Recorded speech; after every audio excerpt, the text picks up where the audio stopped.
Hi, everybody. This is David Kamatoy, and welcome to the davidkamatoy.com show. We're streaming live, playing with the new format.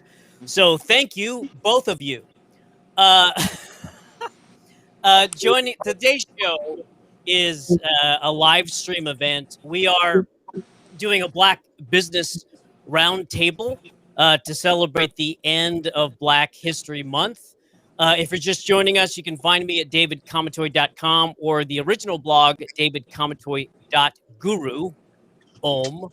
And additionally, just so you know, this format is basically streaming live, and then we're going to cut the show so that for an edited version and also for television on KZTC7 broadcasting in San Diego. So it's like sort of watching a show, sort of watching a podcast, it's a little loose. Let's just put it that way. It's a little loose. Joining us, my co-host and incredible partner in success, Mark Christopher Lawrence is here with us. Actor, producer, director, incredible entrepreneur. Mark, thank you, sir. Thanks for having me. I don't know if you can hear me because it looks like my picture is frozen over yours. You're just very still. You're just very still. The zag nut. I'm sure it'll catch. Welcome to live. I'm sure it'll catch up in a second. Also, joining us, Steph Gross with TigerShare.com. Master networker and incredible entrepreneur, local San Diego as well. Also, my great one of my oldest clients, I should say, and good friend Del Lewis, serial entrepreneur, Triclair.com. Incredible. We're going to talk about what he's doing in the community, and it's just an amazing history in business. The thing about Del is that Del has projects in like the uppermost, I would say the intellectual stuff. I mean, it's like where you buy a business, you build a business, you sell a business, and then he's on the ground working with core entrepreneurs at a multi-level marketing level. So it's just, just a huge breadth of entrepreneurship. And new to the panel, Tanisha Smith, longtime but founder of our RBSD or Black San Diego. We just went to her event yesterday, and it was, what was the name of the event? I'm sorry. Dago Eats. BSD presents Dago Eats. Dago Eats was this great food truck show, food show in Southeast San Diego, and it was packed. It was absolutely packed, and we're going to talk a little bit about that. Mark had to jump off for a moment. So what we want to do is start off the let me just bring back. So what we want to do to start off the show is when Mark comes back is we want to kind of, these are my topics for the day, and they go like this. One is we want to network with the businesses that are in the room. That's the first thing. And so we want you watching the show to get to know the people that are on the panel and their businesses. And in addition, we want to talk a little bit about Black History Month and in the sense that, what are we seeing towards trends? And I think because we're people first.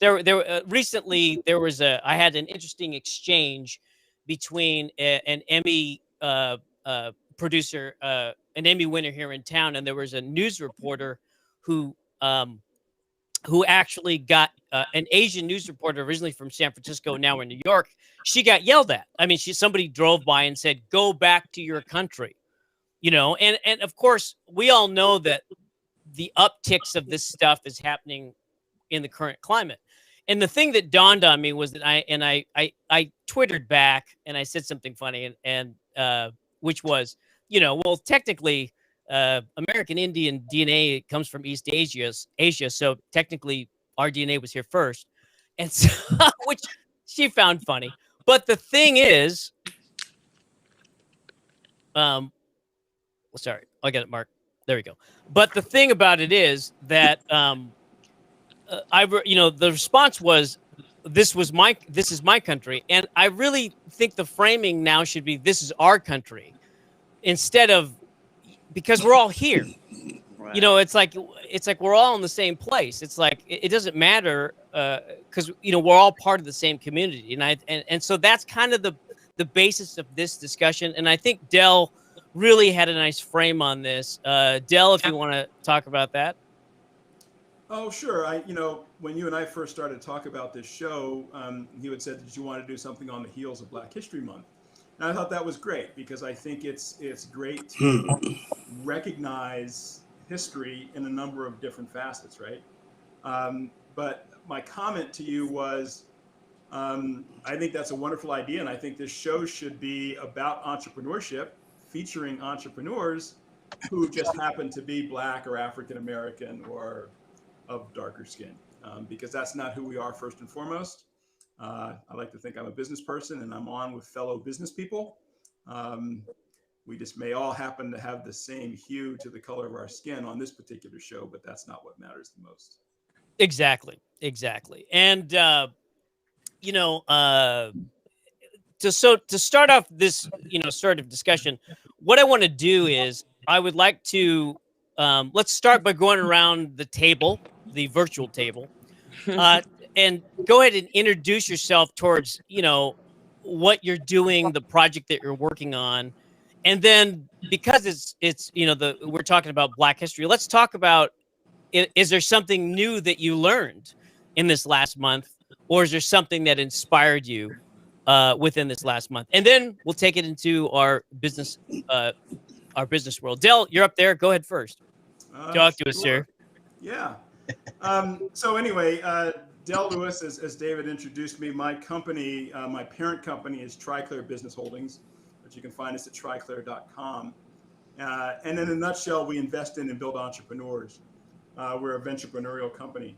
And we also create tools and systems for entrepreneurs to use to help them increase their effectiveness and their efficiency. So kind of a combination of the things that we do. This month has been interesting for me because as we all can say, over the last several years, however long we've been on this planet, we've all gone through several Black History Months, right? But I think this year, because of all the different things that are going on, COVID-19, all of our political, ins and outs and challenges and whatnot, I started to pay a little bit more attention to what was going on around Black history this month. And it's been really, really fascinating, and for me. And I don't want to get deep down into this rabbit hole, nor do I want to be a downer, because I'm basically a very optimistic, positive person. But I really learned a lot more about just the sort of the challenges that we as a race have had as a result of the institution of slavery, and how it has just been pervasive for the last 250 years. And it's also interesting to me to see the different perceptions and observations on it. And again, I'm not going to go into a whole lot of detail on it, but you asked, what did I learn this month? I actually learned a lot. And you say, how many Black History Months have you gone through, Dell? I won't even tell you. I won't tell you how old I am and how many different Black History Months I've gone through. But let me tell you, it's a lot.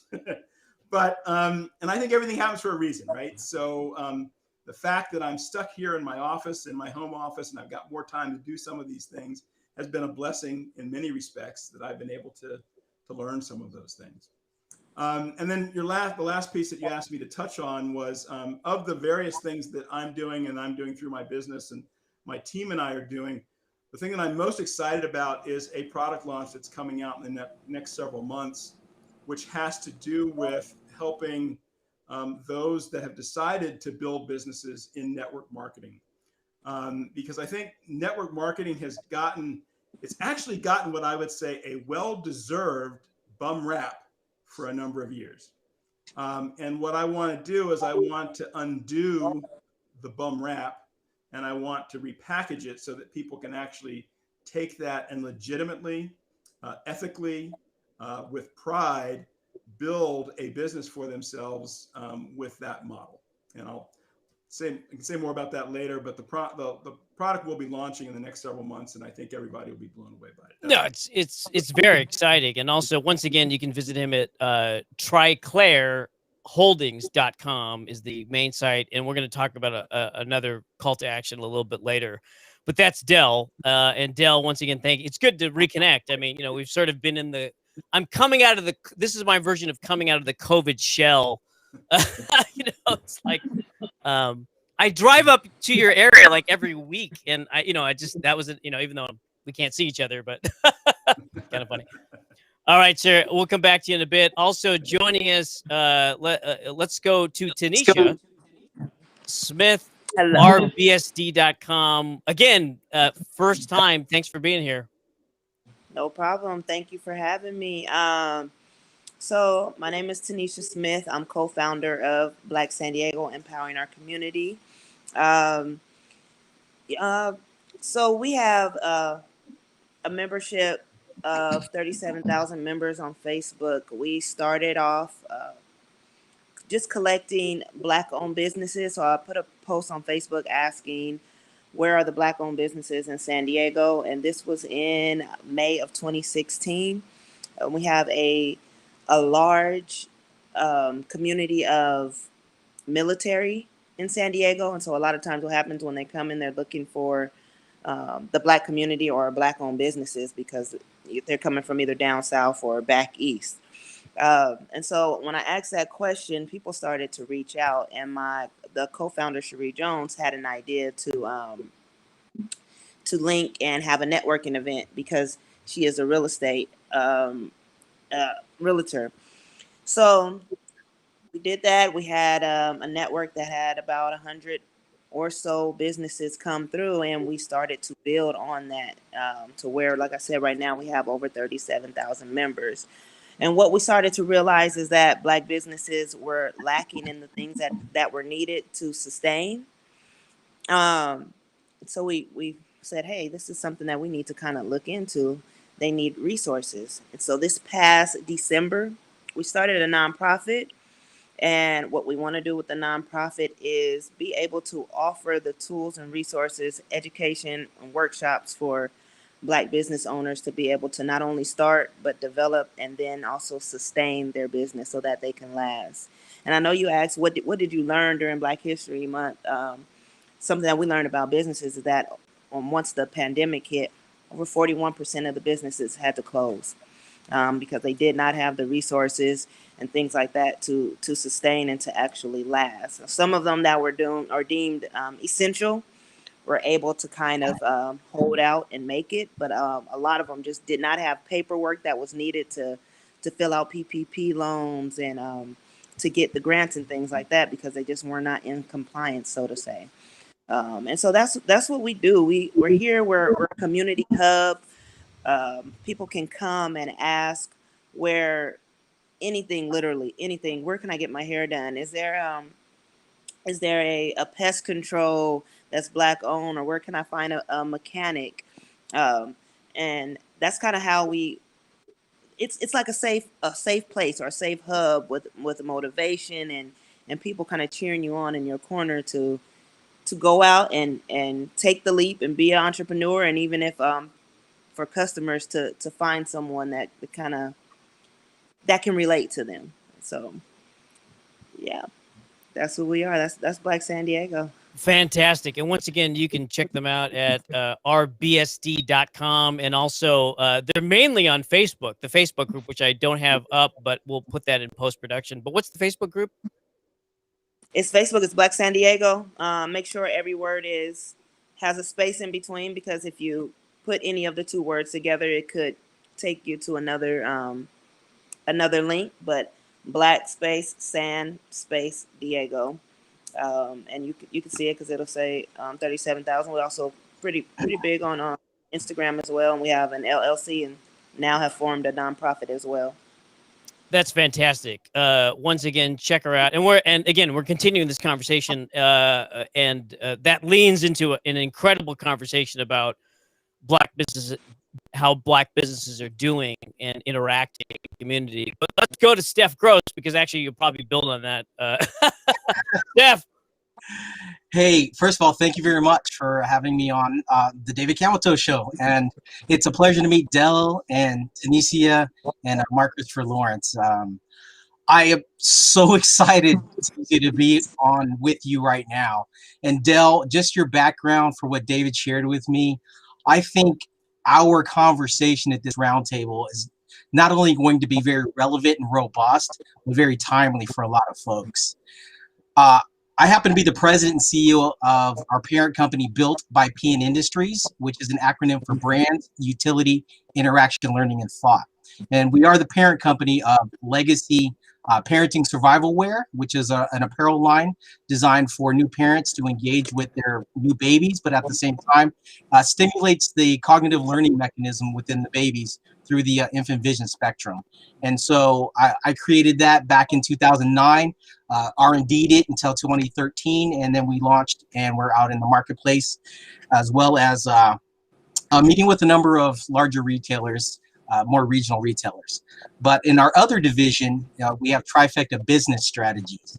And through Trifecta Business Strategies, we offer a number of services, referral marketing, which is right in line with you, Del, in terms of that network marketing piece. But we do some P&L risk management, which by trade, I was a 17-year fraud investigator for a number of retailers, national retail chains, as well as some banking industries, Bank of America, Wells Fargo, and such. So after that, within Trifecta Business Strategies, we built out a little conglomerate of some other partner organizations where the three of us rotate as a prime as we go after various RFPs in the climate action realm, as well as a number of marketing strategies. So like Del, very serial entrepreneurish, but more importantly, most recently, I'm the co-founder of TigerShare. TigerShare, and to me, this is really where we really align. And Del, taking parts of your MLM aspects, but not so much. TigerShare, we are creating the real share economy. Currently, we share our homes, we share our food, we share our rides, we share our cars, we share our economic struggle. But what we don't share is our economic prosperity. And so through TigerShare, we are actually creating the real share economy, where every aspect of a transaction, of a business relationship, of a business transaction is coalesced and everyone gets a piece of it. And again, our strategy is much more inclusive and really is disruptive to the current capitalistic society and system that we have in place. You know, you ask the question, what have you learned this past month? And I'm going to answer it this way. Over the past 400 years, the Black community wasn't even seen as human 400 years ago. And then when we were seen as human, we were only given the level, the respect of a pet. Go get me this, go get me that. But meanwhile, the entire economy kept moving on without having a mechanism to interject the Black community. And when you fast forward to today, the Black community has never had any money. So which means we've never had any leverage, which means we've never, as a community as a whole, had a seat at anyone's table. And so as I helped to co-found TigerShare, we really took the mindset to say, hey, let's look at Black history. Let's offer the Black community a new position in our current economic environment. Because taking pages from a Rosa Parks, it wasn't about what Rosa did on the bus. It's about what she did when she got off the bus. It's about her saying, hey, if we're going to be treated like that, then we don't need to give them our revenue. We don't need to give them our Black money. We'll carpool, we'll walk, we'll do everything but. In that particular moment in time, when we created the leverage, we were invited back. And we were given seats on the block where we wanted to sit. And so I take that as my entrepreneurial spirit and bring that to this conversation, because it's really about creating a true share economy for everyone. Fantastic. Once again, Steph Gross. And Steph, what's the main connecting website for you right now for everybody? Let's go to trifectabusinessstrategies.com. I think that's probably the most relevant, where we have a portfolio of a lot of resources for folks, as well as our own specialty services. Got it. I'll bring that up in a second. It's hard for me to find. Once I get that up, I'll bring back to you. For sure. Thank you. So once again, Mark's having a little bit of connectivity issues, which that's the one challenge in the virtual world. You know, a lot of times, that's one of the reasons we decided to do the show at 3, because in San Diego, you know, this is where internet traffic starts to pick up. Like around 5 o'clock is a hot time, you know. So it's like we're trying to avoid trying to do anything after 5, just because this could happen. So if What do you Mark's want? Any time? well, yeah, if Mark's able to join us, he will. But he right now he's frozen. So so we'll see what's going on. I can hear you. Oh, you can hear. Do you want to speak as a dark screen? As a frozen face. Yeah, no, dude, that's you know, it's like, yeah, there you go. No, I'll pull up your website. How about that? Yeah, pull up the site. I think you know, my contribution would be that this Black History Month, back in December, I worked at Tyler Perry Studios. And, you know, when we talk about having seats at the table, you know, Tyler didn't feel like he had a seat at the table, so he created his own table. And, you know, I've been a professional actor for 35 years now, and I've worked every major studio in the country. And Tyler's is a major motion picture studio. And he does something that none of the other studios have. He has housing on campus. So when everything shut down during the pandemic, he only shut down for a month and then was able to create a bubble that kept everybody working all this time. So I think, you know, when we're talking about Black history, you know, future history, Tyler will be in the conversation every time. You know, personally, I'm producing and trying to get some projects off the ground, and I'm just feel blessed to have worked over there, because now I have an inroad to them via their head of development. But I think what my man was saying earlier about us creating and creating our own space and creating our own ability to stop waiting for, you know, gifts. That's what we have to do, because if you can create and manage your own destiny and you don't, then you've wasted yourself. Fantastic. Yeah, and again, it's amazing, because, you know, Mark and I have known each other for a long time, and the thing about Mark is the fact that he's insanely accessible and incredibly personable, and it's like, it's great to have him on. But the thing is, one of the things that constantly happens, Mark, is whenever you say, you know, it's like, he lives in San Diego, they think you live in LA. You know, but the thing is, I also think that conversation also comes up when they say, "Oh, what do you mean you're a business guy? You own a business? You're an entrepreneur? I thought you were just an actor." You know, so and I think that's it's one of the themes of the multi-creative entrepreneur myself, is that, you know, if you know us, you know everything that we do. If you don't know us, then if you don't know someone, then you become pigeonholed. You know, they know you as, oh, you're the juggler, which I'm known at, you know, in a lot of ways, or you're the business guy, or you're the, you know, it's like that becomes the variation on the theme. So I'm David Kamatoy. Once again, you're watching the davidkamatoy.com show. You can check us out at .com or .guru. Also on Twitter. That's like the main place I hang out socially online. And you can message us, at least right now, on YouTube, Facebook, and on RealStream. But YouTube and Facebook, the chat is open if you want to message us. My thing is that the two major things we do, obviously this show, but we have a platform called Juggle Mail, and of course we work with developing media projects, including everything from business projects to literally film and television, and for the last several years, I've produced a lot of talk, TV and radio. But the thing this last month, sort of the big touchstone towards what I learned in Black History Month. Oh, and by the way, I always say, a lot of people don't know this, but I used to say this on the show. I'm a brown guy who grew up in a black neighborhood and went to white private schools. So that is my, because people watching this show are like, well, what's you doing hosting the show? But the other thing is that San Diego is absolutely we're a very, there's not a lot of divisions in San Diego. I mean,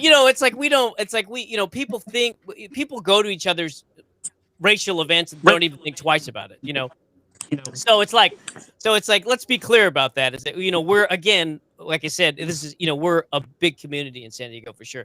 But the thing that was fascinating about me learning was, towards Black History Month was that Stephen Prendergast and I did some research, and it was fascinating to note that it's like Black history. I shouldn't say that, but I mean, like, people think of Black. You guys brought up the idea that Black businesses have had issues over the years, right? And it's sort of like, when you look at it historically, everyone sort of wakes up around 1960. It's like, well, what happened before that?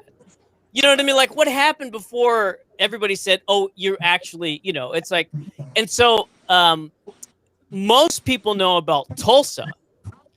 And if you don't, look it up. And I'm not going to bring it up right now, but basically it was, the Black Wall Street, and it was attacked and taken down. And that was 1926. Was that right? That's correct. Thank you. Thank you, sir. In 1926, right? But and so people go, okay, well, that's an example of businesses coming up and the system, or another group of people putting them down. But a lot of people don't know about Wilmington. And Wilmington happened in 1890. And it's fascinating. And I'll put a link under the show so you can check it out. But Wilmington was Virginia, right? Wilmington was basically a community that, at the time, again, roles reversed, right? The Republicans had a hybrid, leadership with the Black community, and there were Black leaders in Wilmington. And it's the only actual coup d'etat, and that's why it came up in the search engines, of what went down. And basically, comically, Democrats, which is weird, because, again, but they basically, they took over Wilmington. 60 people were killed. Black people fled. There were over 100,000 registered voters in 1890, and 6 years later, there were 6,000.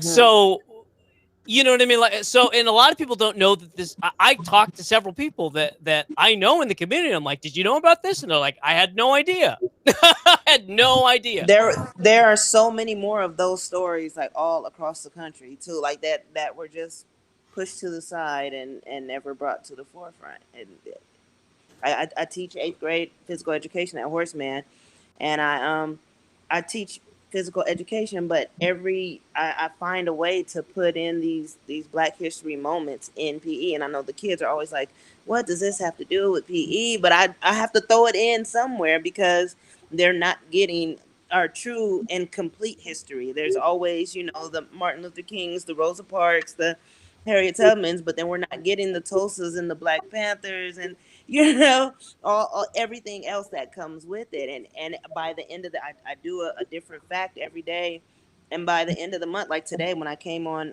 Zoom, they're like, hey, are we getting our Black history fact today? And I'm like, okay, it was last month, but don't let that stop you from getting more.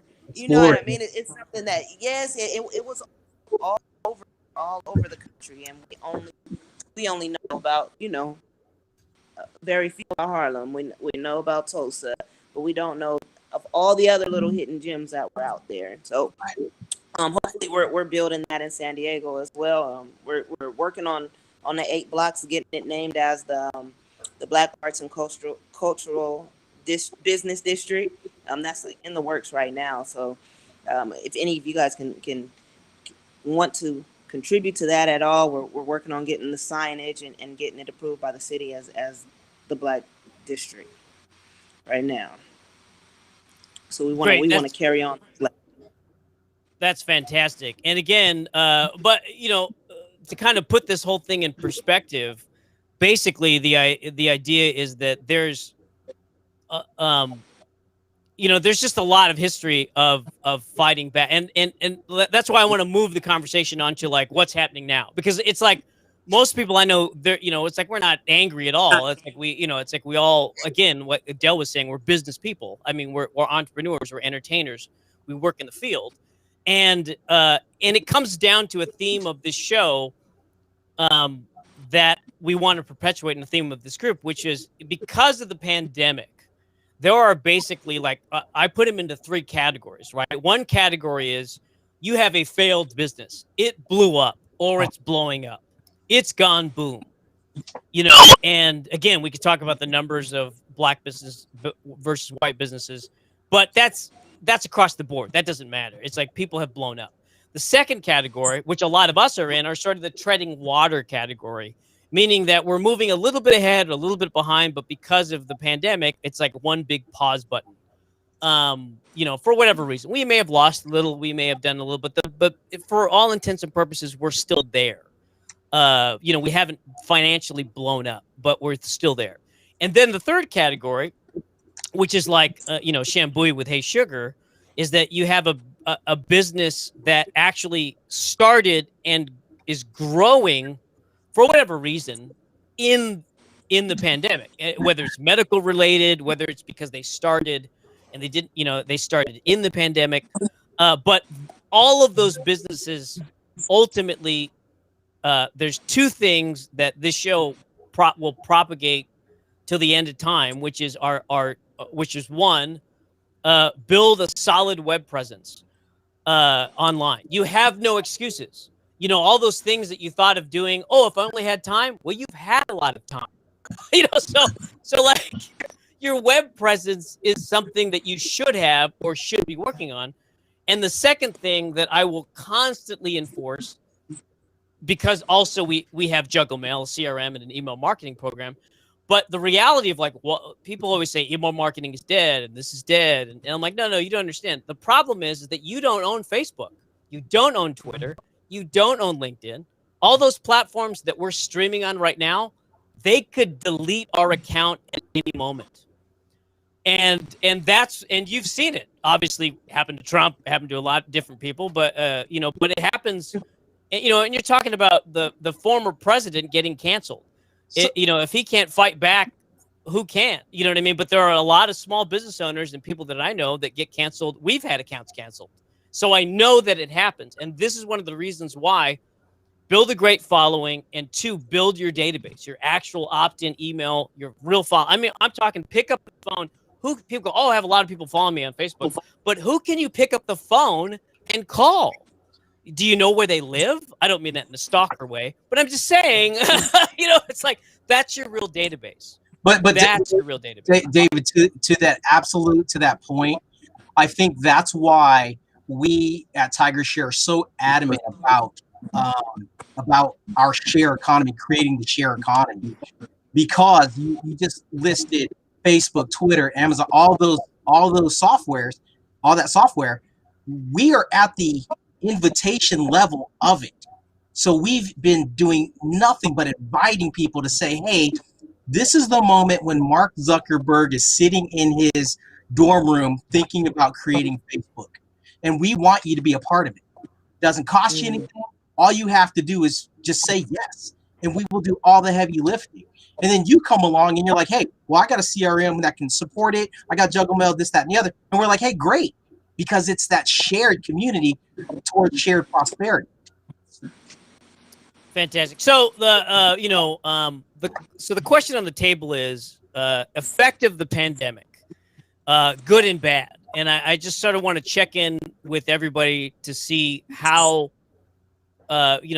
things are faring in business. And it doesn't necessarily need to be about you, but something that can contribute to the conversation towards the effect of the pandemic, and in reference to good and bad? Del Lewis. Yeah, it's a great question. And I'll just give sort of a precursor. In 1929 through 1935 or so, you may not realize it or know it, but there were several millionaires that were created during that time. And this is sort of the epitome of the entrepreneurial spirit or the entrepreneurial genius.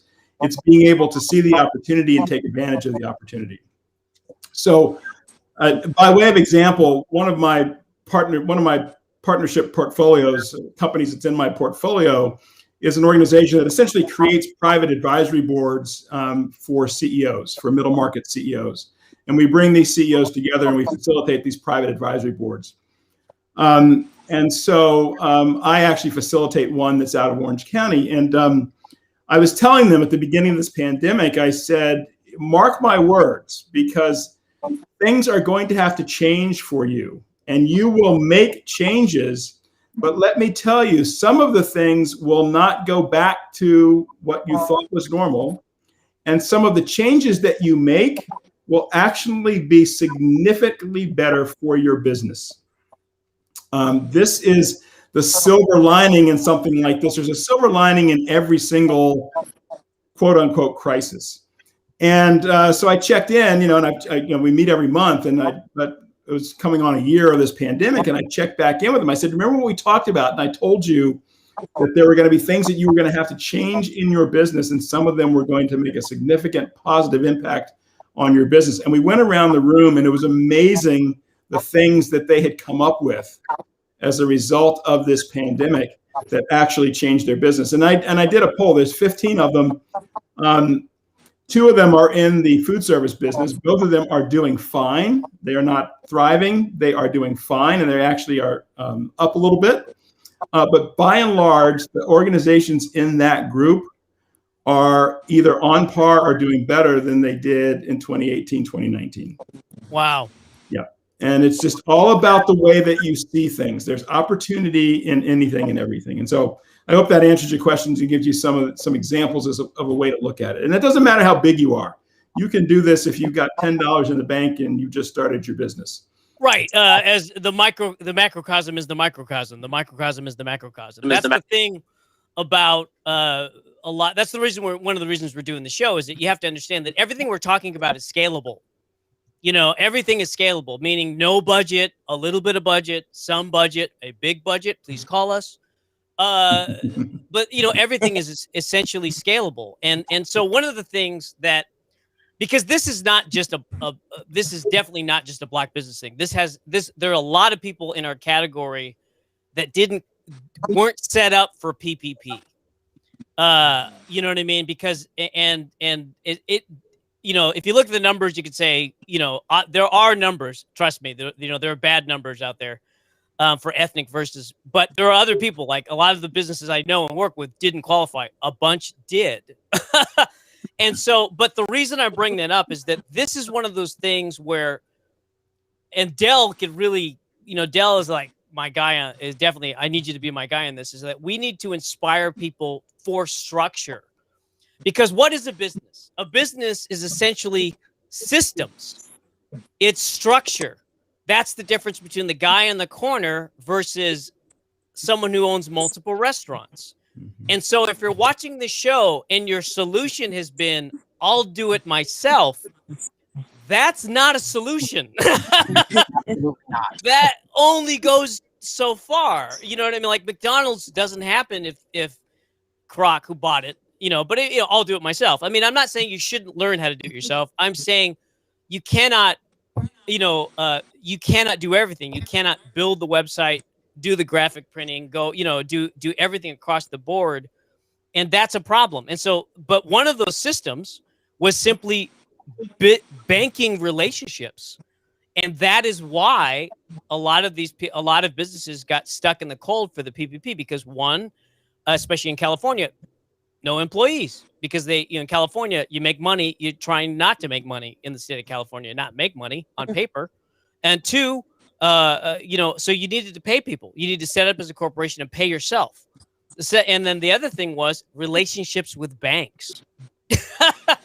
And that's the thing that a lot of entrepreneurs do not have. If you're used to working from cash and you do not understand credit, you don't understand that, because most people look at credit and they go, oh, I have $20,000 of credit. I'll use $20,000 of credit. No, you should be using 20% of that credit, not 100% of that credit, because then you can get more. And also the banks look at you as being fundable based on your relationship with banks. So of course, because PPP is basically SBA.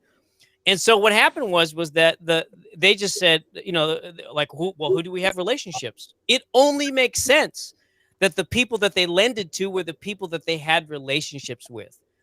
Okay, that's just common sense. I mean, you can be mad all you want, but that's common sense. So your job, our job, is to be in structure. Our job is to realize that our system in America is based pro-business. So we should register as a corporation. We should have employees. We should get insurance. We should incorporate in other states as well. And be set up to get loans and have banking relationships, even though you think you don't need it. I'm going to go to Del for a second because I know you want to say something. Oh, no, I just agree with you 100%. I think Steph might want to chime in here, something in that regard, but I agree with you 100%. No, and I'm in total agreement, but I'm going to take a page from Tunisia's book and just really say everything that you're talking about really goes back to the financial literacy piece that our community, that the Black community hasn't been exposed to, you know, over generations. And so had the financial literacy piece been in place today, we would have had many more banking relationships as well as networked relationships.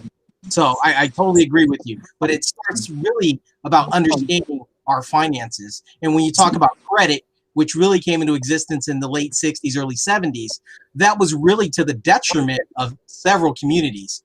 And so when you fast forward to today and you have a PPP situation, a number of people haven't recovered from their credit debt. They certainly haven't recovered from the real estate bust in 2008, 2009. And here we are, they're trying to get a PPP loan with an institution that may give it to them, but they may not, to your point, have the infrastructure to even pay it back because they don't know how to scale, differentiate, and really bring a revenue or value or product or service back to the marketplace that they can repay that particular loan, that PPP loan, or, you know, if it's a grant, obviously that's on gratis and all, but at the end of the day, we become even much more of a debtor nation and debtor entrepreneurs. Right. I mean, ultimately, you know, again, we have to move forward. We have to create a business. It's not, you know, it's like that's the ultimate goal. And that is one of the challenges. That's another reason why it's like we're sort of forward thinking, at least with our group. We're like, well, let's focus on you know, on getting business done. You know, and so that brings up the question. Now, Steph, I wanted to go to you for a quick second because you had if you want to talk about this, because, you know, we're San Diego centric right now, but you had a discussion with some people outside of San Diego towards the community. And I don't know if you want to touch on that, but because part of the thing is like what's happening in the rest of the country, because again, we have sun, we have government contracts here. We have, I mean, there's things that are happening in our community that don't equal the rest of the country. So yeah, thank you for that segue, David.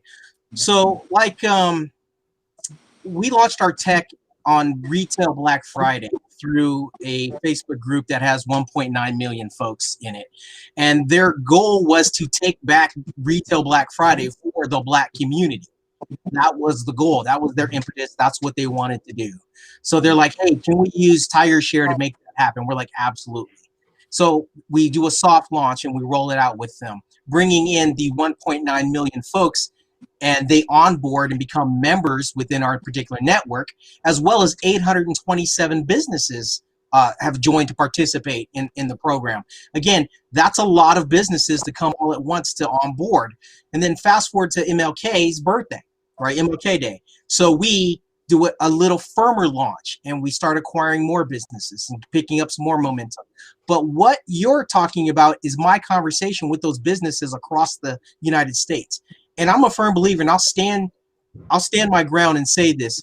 We here in San Diego are in our own bubble. We are a bit jaded. We suffer, yes, but we don't suffer like the folks in Victorville in the high desert, San Bernardino even. We don't suffer like the folks in Detroit. My conversation this morning were folks who were right outside of 8 Mile. You know, we don't suffer like folks in the outskirts of Mississippi and Alabama. We've been doing some real estate speculation and reinvestment there. Those folks are struggling. We're kind of like, hey, we're San Diego. We can unify. We can network. We can have our parties. We can have our events. We're going to be okay. We are. But we are actually really dependent on the other sectors and states around us. Oh, I think we lost Oh, Steph. lost him. There he goes. Right? He's back. Sorry, lost you for a second. The Black community represents 13% of the population in the United States. And so we have a hard time even knowing who our brothers and sisters are in San Diego, let alone what goes on outside of it. And so we are really struggled in that sense. But there are other communities that are just desperate and are hurting. Fantastic. Yeah, I it was one of those things because even as the economy starts to move forward, with the new administration, the stimulus package being signed, we'll get stimulus checks. That's a little bit of, but basically, this is the same cycle that we were back in 2008, 2009, which is another reason why it's great that, Biden knows. I mean, I know, and people are like right, left. I'm like, no, but you're talking about a guy who actually was there before the last time this happened. So that helps all of us. And so, but what you're going to see is as the pandemic starts to change over this next 6 months and the economy, you're going to see everything being stimulated. And see, this is why it's an opportunity. You have to go at some point, you have to get over yourself and say, okay, now I need to focus on what's going to happen ahead of me, because the world is now, we're on a climb, so 3 years from now, people will be charging what they used to charge or more. Right now, you can get everyone to help you, like on a deal. It's crazy. But the other reason I bring that up is that that natural cycle of things is something that we all need to pay attention to and focus our businesses on, and in growth. Tanisha, I want to talk to you for a second, a little bit about, again, just larger community stuff when it comes to the impact and really how we move forward from here, with some of the work that you're doing, because I think we're all on the same page in that regard. But do you have something to contribute with that? Well, yeah, you spoke of systems and structure, and so what we're trying to do, what we've been doing is we implemented a program called the B6 program, and it's just not everything you possibly could need to start a business, but just some of those basic things like getting your DBA or learning how to incorporate, uh, getting your fictitious business license, getting a business bank account, getting insurance. And I think what happens when we interact with these people, with our business owners and our community members on a daily basis, and what it is a lot of mistrust and just not believing that you need all of these things. And the mistrust comes from just things that we hit on earlier, just not being treated as human, and not feeling as one. And so a lot of times people don't want to file all that paperwork. They don't want their names going through government systems. And even though we can understand why, we kind of have to get to a place to where we start to, we have to trust the process, I guess, in the meantime. And we feel like we are able to do that because we are Black San Diego. We are on the ground. We are talking to these business owners. We are showing up at events. We are throwing our own events. And so we're showing like we can do this together. We will show you how. We try to put on webinars where people with specific skill sets are given the education behind what we are saying that they actually need. We're not just saying it and say, hey, buy into what we're saying. We are bringing experts on, and hopefully you guys will all come and share your knowledge with with our group. But literally just really trying to educate our community on why, because a lot of times they're making money out there. But but they're not doing it to like the paper trail is not there at the end of the year, and the reason they're not able to sustain it are because they're not structured as a business. And so that, like I said, the B6 program, you can find that on the website as well. That's one way we are contributing, is trying to find what the issues are within our community, and then not only find it, but then provide the solution based on what it is that we have found. Just really a listening ear to our community. Thank you. There was a excuse me. There was a larger conversation that we wanted, that Steph and I started, that has to do with just this. And I actually was surprised by it when Steph brought it up, because again, Dell and I kind of live in the same little world when it comes to the fact that you know, here's something that you know, actually, Dell, you could probably say: trust but verify, trust but verify, trust but verify. One of the things that we're seeing is that it's sort of like the entrepreneur has. We've seen people that we've just recently helped that have been in the situation where they trusted somebody who said, I can do something, and then they didn't do it. You know what I mean? And that's thousands of dollars later. And then they come to me and I'm like, well, of course we'll handle that. And we just took care of it. Right. You know, like we didn't think, you know, we just did it. I mean, it's just one of those things where, and I hope that by doing those types of things that we can reach out and say, but that's the point of trust but verify.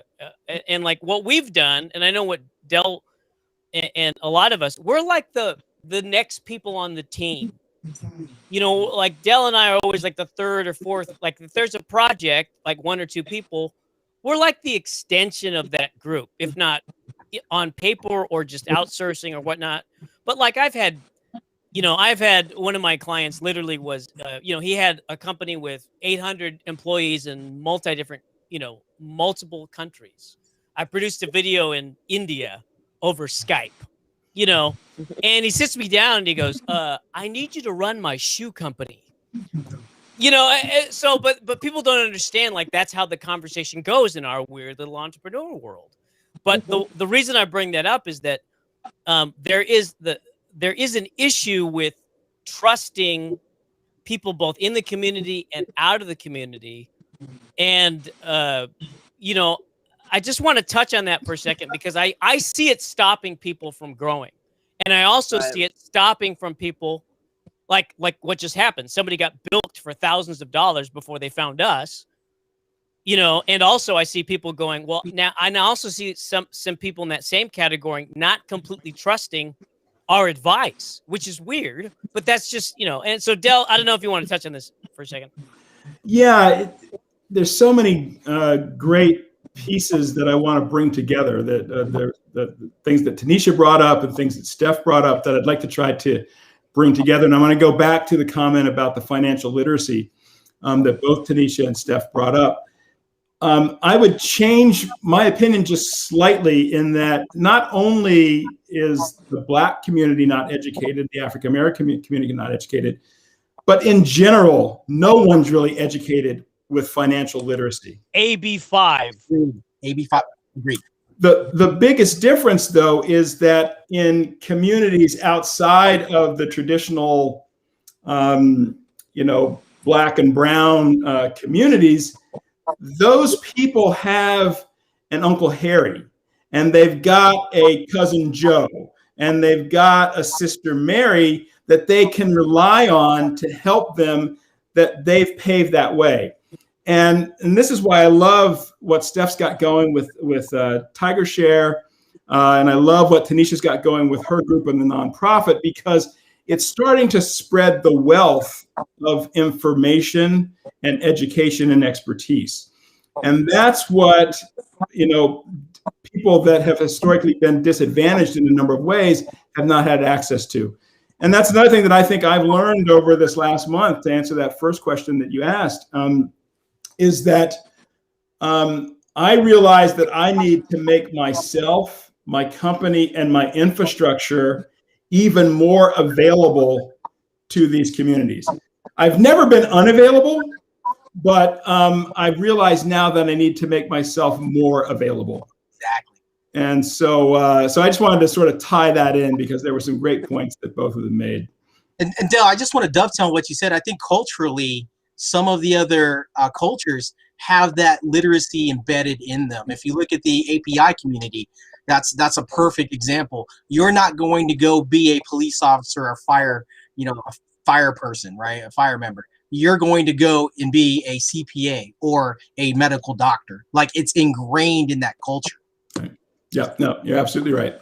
Yeah, one of the things that I, when we talk about the entertainment industry, especially in San Diego, or people that, because, I get constantly approached, obviously, for people saying, oh, I really want to sing. I really want to be an actor, right? Entertainment. Nobody ever says, I want to be a juggler, but that's another story. But basically, but these are things that commonly people want to do. They're like, oh, I have a dream of being, a movie star. And so there's questions that I always ask. I'm like, well, are you training? And most of the time they say, no, I'm self-taught. And I want to say, I can tell. But that's, and I don't, but I'm just saying that, but it's not just training. The other thing goes back to what you guys were saying, which is basically the thing about being in entertainment outside of Los Angeles is the fact that no one does it. I know Mark, and Mark knows, and we have our little bubble here, but basically no one around you makes movies professionally if you're sitting in the middle of Iowa. But if you grew up in Hollywood and LA or or Burbank, yeah, your neighbor works on sets.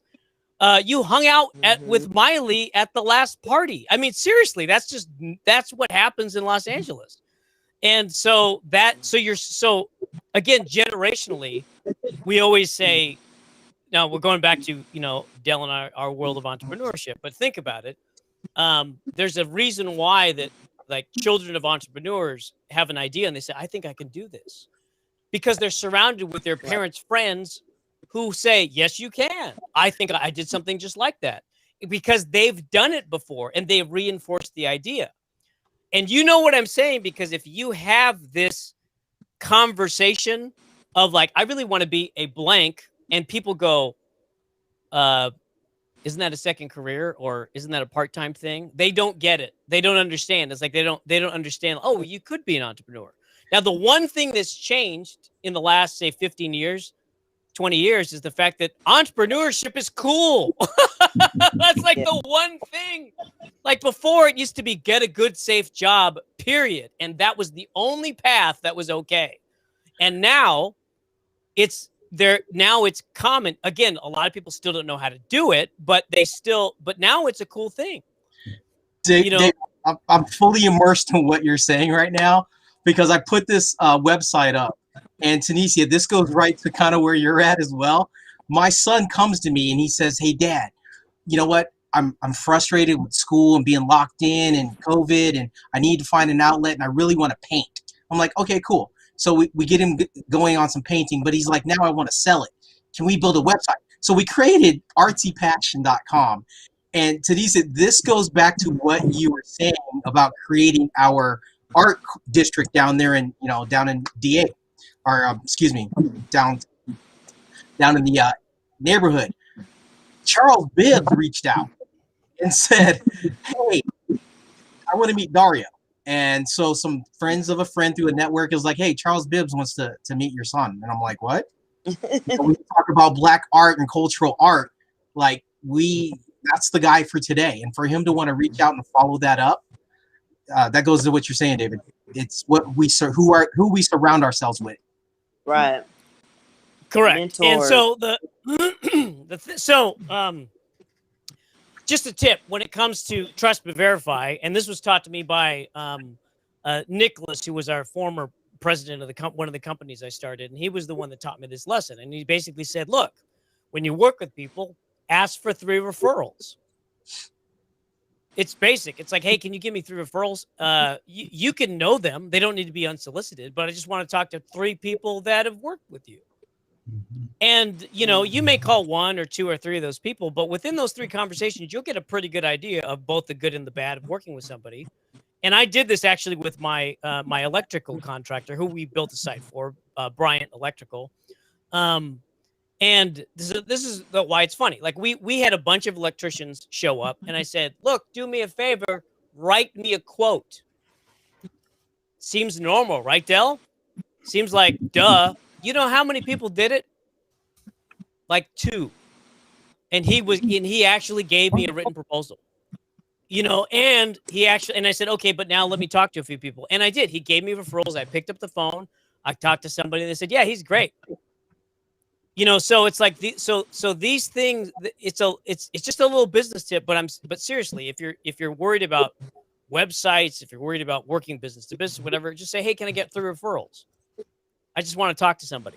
That's a you pro can look. Good That's stuff. a great pro tip. No, I was saying that's a great pro tip.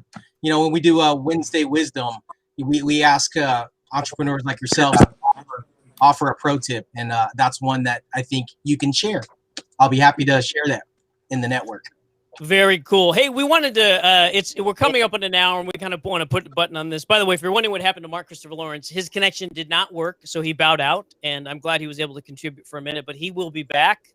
He is part of this group. We have several projects on the table we're working with, and just sort of. I want to. There's a video I want to show of our client who was actually at RBSD. But before we do that, I sort of want to put a button on this conversation.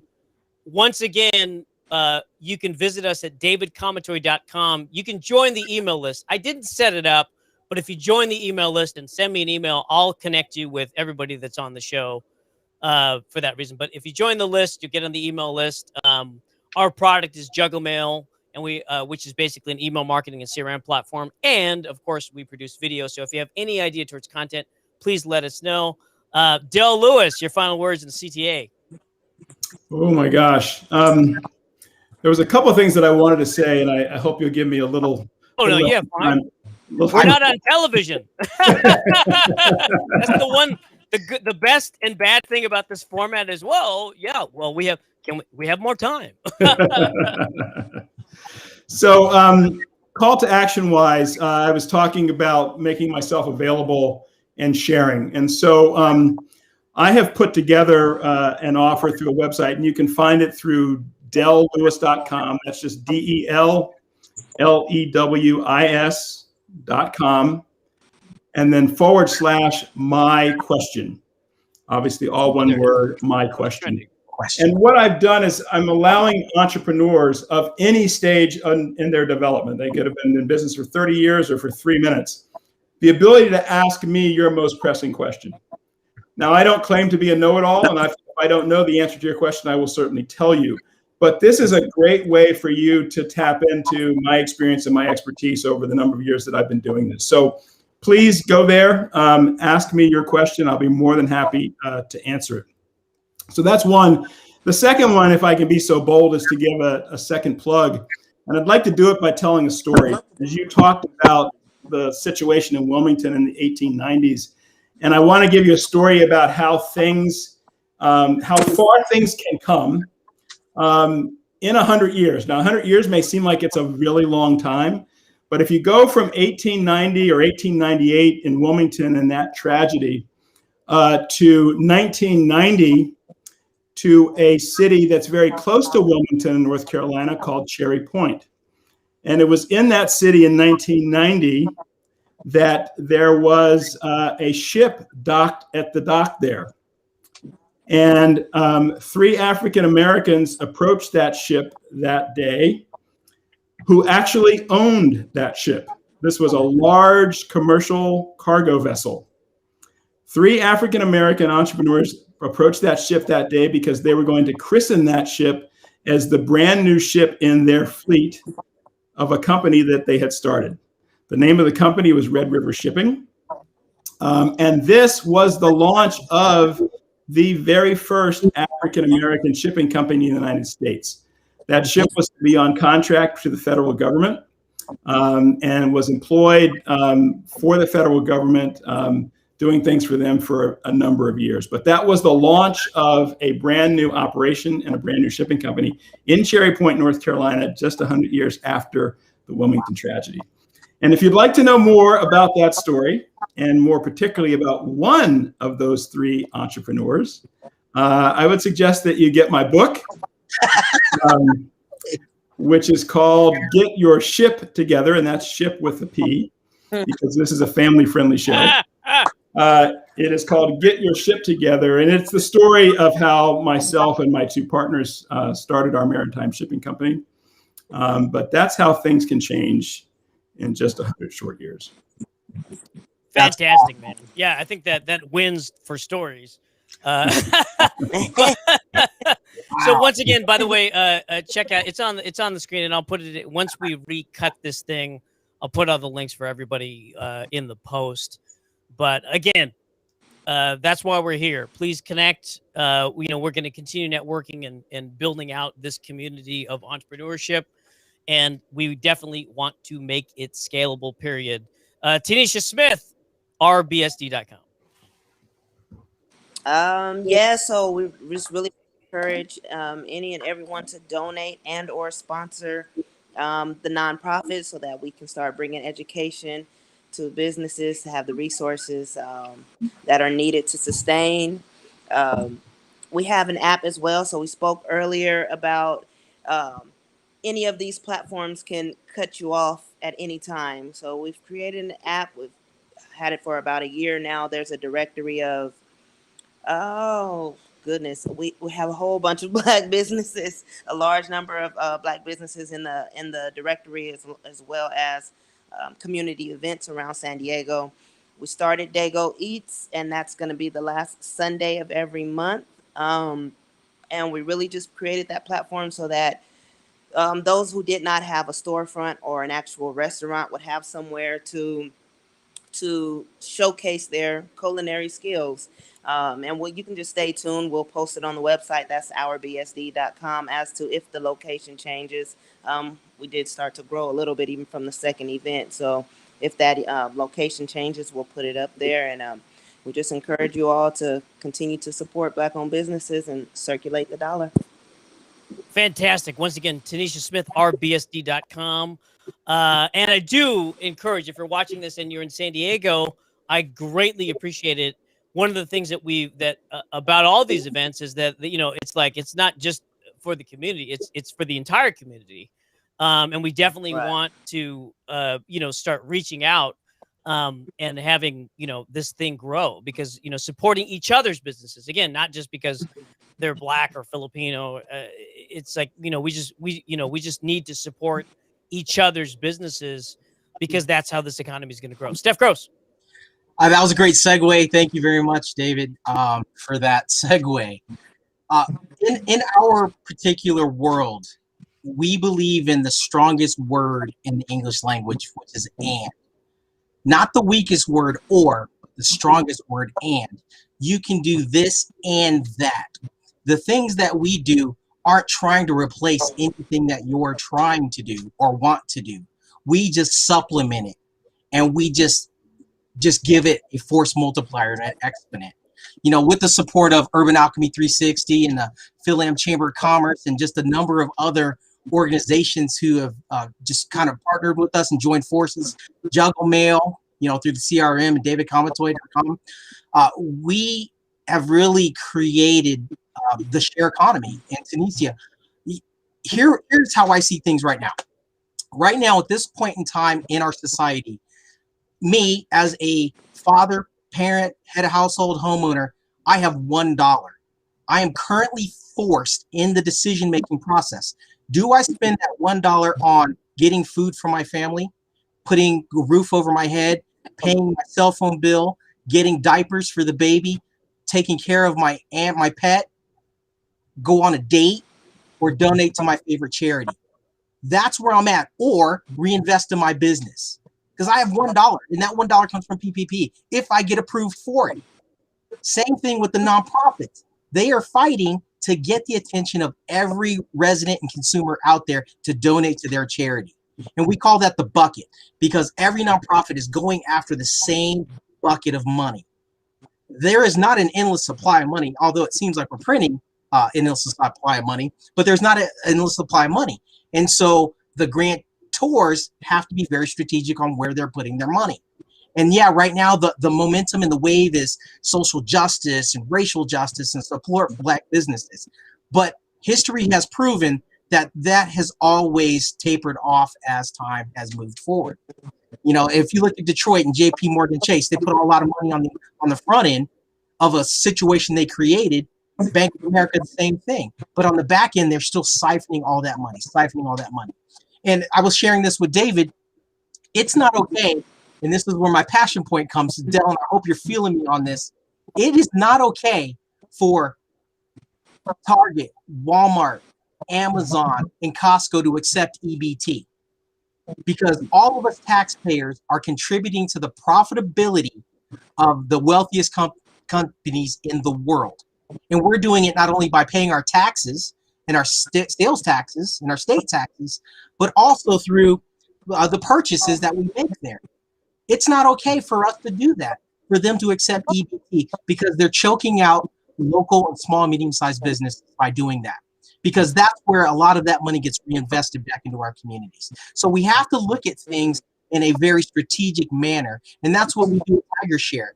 We put you, Black San Diego, in the middle of the transaction, not on the front end, not on the back end, in the middle of it, to make sure that everybody that supports you, you are supporting conversely. At the same time, the community is creating the swirl of activity that's needed for us to create real economic empowerment. And I'd love, obviously, to talk to you offline, to go into a much deeper conversation about it, to show you how you don't have to be sole dependent on donations and sponsorships and grant money, because there is a new path forward, and that's what we're forging right now. In this conversation at this roundtable, you both, Dell, Tunisia, David, Mark Christopher Lawrence, all have an open invitation to say, yeah, I can get behind that, because you know what? It doesn't cost you a dime. It's free to everyone to participate. Fantastic. Once again, check out Steph Gross at trifectabusinessstrategies.com, and Tiger Share is the project. And we're going to look deeper into, the loyalty program in upcoming shows. Once again, if you're watching, davidkamatoy.com is the main site. .guru, davidkamatoy.guru is the original blog, back when we did the original radio show and blog. And you can join the email list at either one of those sites. The ongoing project for anyone, of course, is our Jugglemail CRM, which competes against Salesforce and Infusionsoft, but we do it for less. And, of course, if you're interested in development, business development, media, if you're interested in working with anybody here, just send us an email. I mean, we could put together a nice conference call and start and discuss your business or project like we always do. And to that note, I wanted to show, Shambui couldn't join us today, but this was a video that we produced for her. It's the start of multiple videos, but we were able to do her website, and she was actually a part of the Dago Eats event. And also, if you're interested in events in San Diego to support the Black community, Soul Swap Meet and Dago Eats, those two are primary right now, and we visit both of them, and they're great, and it's great to see entrepreneurship on the ground. But here's a quick video, and then last thoughts, and then we'll sign off. But check this out. Thank Hey Sugar, I'm Sharon Boyd with Hey Sugar Sweets. At Hey Sugar Sweets, we serve the traditional Southern nostalgic desserts. Those desserts that you remember growing up with after Sunday service, family reunions, the desserts that bring you to the table, fill you with warmth and love. I started Hey Sugar Sweets after I retired after 20 years of military service, with the encouragement of a lot of friends and family that I have fed throughout the years. The reactions that I get from people when they taste the cake, they're like, oh my goodness, I haven't had something like this in a very long time. And that makes me feel really good to know that people enjoy my desserts that much. Right here today, we have a traditional caramel cake. It's a caramel cake layered with caramel frosting and drizzled with caramel ganache. Right here, we have a cinnamon crunch cake. This cake is a cinnamon-based cake with a praline center, more like a strudel, center with topped with vanilla icing and cinnamon icing with the pecan buttery toasted crumble on top. So the story behind this recipe, this is actually a mixture of a few different cakes. So it's a mixture of a cinnamon cake, a sakatumi cake, and I love crumble, so I use the crumble, the coffee cake crumble. So this one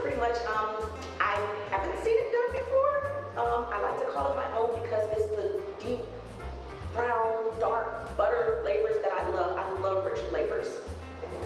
This is a German chocolate cake. It's one of my favorite cakes. It is a ooey gooey pecan, brown sugar, and coconut icing with, well, actually frosting with layers of moist chocolate cake in this one. So here we have the cake jars. I love doing the cake jars because they're compact and they travel well. Also, if you're kind of trying to watch what you eat or limit how much you eat, they store very well. You can take out a serving size and then close the lid and put it right back up. Again, I'm Shampooey with Hey Sugar Sweets. If you would like one of our delicious desserts delivered to you in the San Diego area, just pick up the phone and give us a call, or you can visit us online.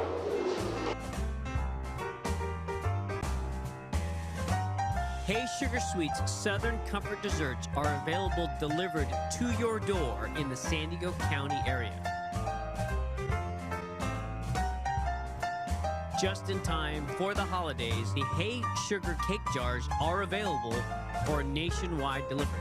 If you'd like to order, pick up the phone right now and call 1-888-6-SWEETS. That's 888-679-3387. And there it is. Great project, great entrepreneur.